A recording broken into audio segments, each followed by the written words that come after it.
In today's video, I'm going to teach you how to remove background from Discord emojis. By the end, you'll have a clean, transparent version of any Discord emoji ready to use in your own projects or as a custom emoji. First, open Discord. You can use the desktop app, the browser version, or the mobile app, whatever you prefer. Navigate to the server or chat where the emoji appears.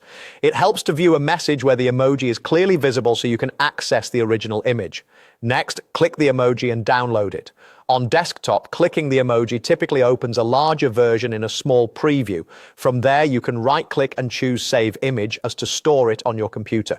If the preview doesn't open, try right-clicking the emoji directly and saving it. On mobile, press and hold the emoji until you see an option to download or save the image. Aim to save it as a PNG if possible. That keeps the best quality for transparent backgrounds. Give the file a clear name and note where you're saving it so it's easy to find in the next step.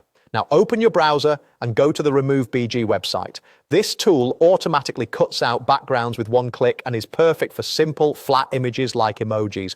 On the homepage, select Upload Image. This will open your file picker.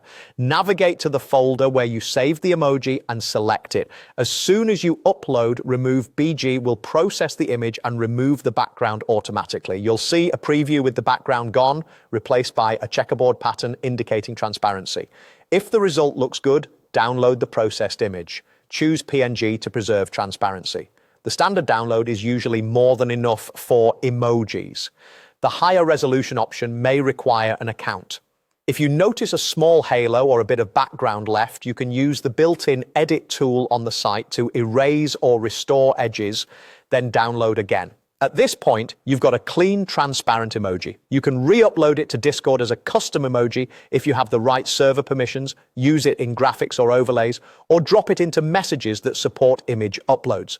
A quick tip, keep the file name short and descriptive and store it in a folder with your other assets so you can find it later. That's it. Open Discord, save the emoji, upload it to Remove BG, and download the transparent PNG. Simple, fast, and clean. Thanks for watching and happy editing.